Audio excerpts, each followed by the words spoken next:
Hey everybody, and welcome back to FSi DFS. I am McKinley412. Looking at this early slate, nice 5-game slate, maybe a little bit of rain in Baltimore we have to be paying attention to, so please check that out before you do lock in your lineups. Small enough slate, we can just kind of dive through every single pitcher, talk about each one of them, and then we'll just go through our favorite stacks, some of our favorite individual plays, and just kind of see where builds are going to be shaking out. So just starting right up at the top. Peralta and Herman. I mean, those are your two ace stud pitchers on the slate. Jamming both of those guys in, you're going to leave 3.8K remaining for the rest of your lineup. Now looking at our sheet, I do have their strikeout rates so far on the season. These are just the season rates. Peralta hasn't been the strikeout performances that we've seen from years past from him. So 23.7%, but what better way to turn it around than at home against Detroit, a Detroit team that strikes out a whole heap of a lot against right-handed pitching. So that's what the little plus is for. Expect this number to go way up as we kind of continue on through the season. Herman on the arse, he's like the exact opposite. He has been mowing guys down like crazy. He's got a 30% strikeout rate through his first 4 starts. And I have a little minus there saying that's going to be going down.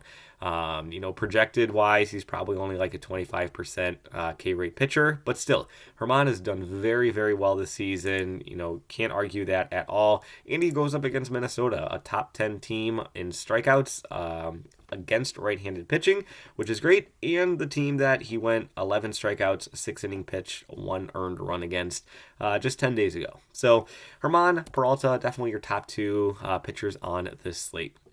Looking into the mid-tier, Houck, Kikuchi, and Maeda. I don't have too much interest on Marquez here.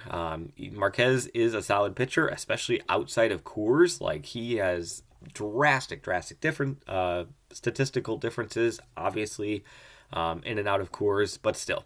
Coming off the IL, always a little hesitant with that. He didn't get any minor league rehab starts. He was just kind of doing some bullpen sessions and going out from there. So there's probably a limited pitch count with Marquez. I haven't seen anything officially. It's just my hunch. So I don't expect a full workout from him. So I don't really have too much interest. On top of Cleveland being the lowest strikeout team against right-handed pitching so far on this season. Put those things together, no interest in Marquez. Houck, you got to be paying attention to the weather here. If it is indeed raining in Baltimore, you're hoping for the delay and then they play, rather than they play 2 or 3 innings and then they delay and Houck's afternoon is over. So Houck, he's had a decent start so far this season. I can't really knock him too much. He's got a nice strikeout rate. His walks are down in many of his starts, so he's fine. He's just got a tough matchup in a small ballpark in Baltimore. But the cruddy weather will certainly help him out. But still, he's not a guy that I'm going to be jamming in or putting in my top 2. Peralta, Herman for the optimals are definitely going to be there. Kikuchi, just go back to the sheet here. He's slightly lower K rate. Pitching for Toronto, going up against the White Sox. Fine. I mean, he's just kind of there. There's not really too much else to say with him. He has had quite the home run issue going on, but I mean, I'm not too concerned with that right now, going up against the White Sox here, but who knows? I could be completely wrong about that, but he's just kind of there. I think he's priced appropriately. Same with Houck, just kind of whatever.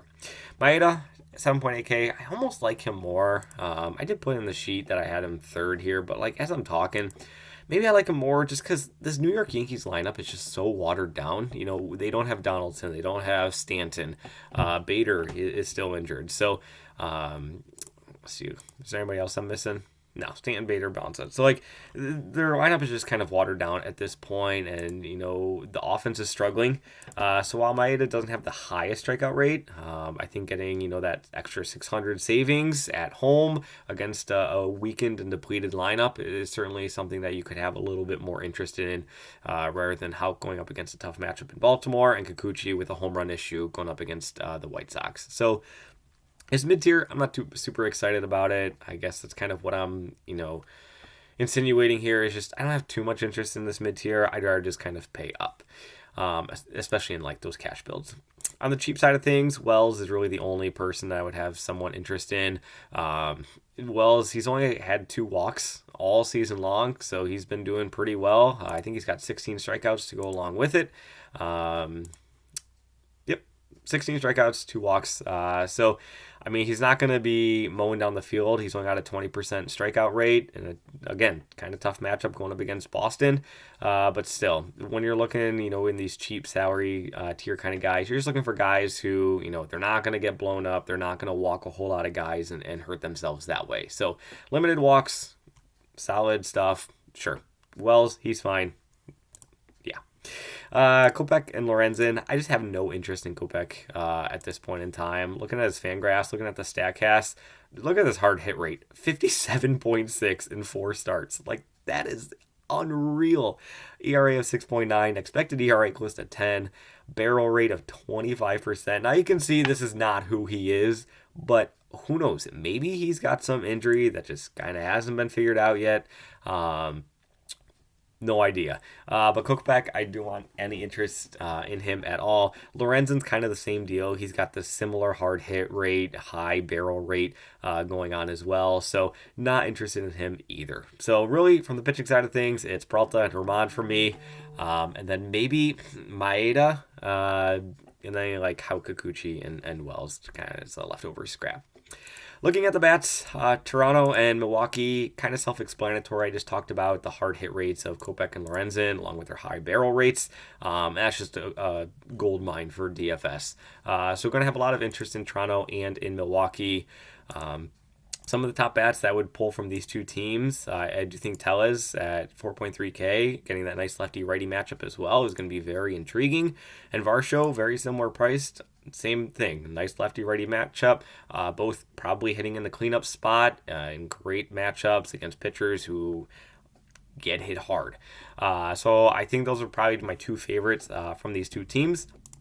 Adames, on the Milwaukee side of things, Adames kind of has, the best numbers outside of Tellez on Milwaukee against right-handed pitching. And on the Toronto side of things, Bichette and Chapman are kind of the similar, but they have the two best numbers on the team against right-handed pitching.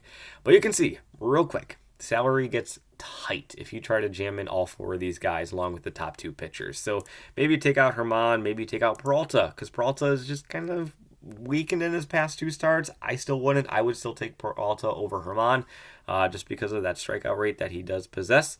But maybe you want to go Peralta, Maeda. Maybe you want to go... excuse me. Still fighting that cold from 10 days ago.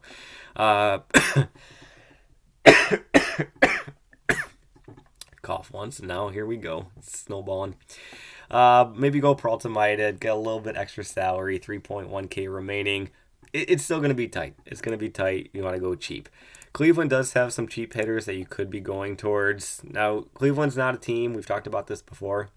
They're not a team that's going to be hitting the home run ball constantly. They're a team that's going to be slapping the singles and doubles and then trying to steal bases and playing that small ball. But guys like Miles Straw at 3K, going to have some interest in him. Brennan at 2.2K. If he is in the lineup, maybe have some interest in him. He was like a stolen base, machine during spring training. It is not shaken out in the regular season yet, so I don't know what's going on with that. But Cleveland's definitely always in play for some base path running. Yeah. Let's see. Who are some other guys that maybe we could go cheap with? Maybe Turang for Milwaukee going up against Lorenzen. He had decent numbers when I was looking at the split numbers before recording this video. 2.2K. He's cheap. Maybe go cheap at catcher. Do that kind of stuff. Look at the rest of the sheet here. Colorado, I kind of had them just as like a third. They're not my third favorite stack, but I want to know who the Cleveland pitcher is. I guess that's kind of what I'm saying first. So maybe I'll just have a little bit of a gap with them there, just because we don't know who the Cleveland pitcher is. But if it is a bullpen game, I'm probably even less on Colorado, and I'll put them down more into like a GPP or a cheap category. GPP, Cleveland, they're my favorite stack. I just said that, they don't hit a whole lot of home runs, but I mean, as long as you're correlating, getting stolen bases, and your guys are, pouring it on, great. Looking at bullpens so far this season, ERAs, Chicago White Sox, third worst, 6.19 ERA. It is not pretty in their bullpen right now, and we were just talking about how if Marquez, he's coming off the IL, maybe he doesn't go super deep into the game, maybe he only gets 3 or 4 innings, then you get over half the game against one of the worst bullpens in the entire league. So Cleveland, I do think, is a nice GPP play. Baltimore and Boston, this is simply, two solid offenses in a small ballpark with some rain threat. So maybe it lowers some ownership in that regard. On the cheap side of things, White Sox and Yankees, I mean, pretty self-explanatory on that side. And then, who's the last team? Detroit, just kind of rounding things off. Not too much interest in them there. But you can kind of see this is kind of where I'm going to be, where I'm hovering now. Obviously, I'm going to do more research. This is not a core by any means. Things can change as, lineups come out. Maybe some value pops up, all that kind of stuff. So if you do want cores, though, if you do want access to the sheet, the full sheet where we do provide cores for the showdowns, tiers, weather, all that kind of stuff, classic builds, come join us at FSi DFS. Link is going to be down in the description below. We'd love to have you. Pretty affordable. Drop a comment down below. Who knows? Maybe we'll have some promo coming out here shortly. I'll talk to Mega, see if we can swing something.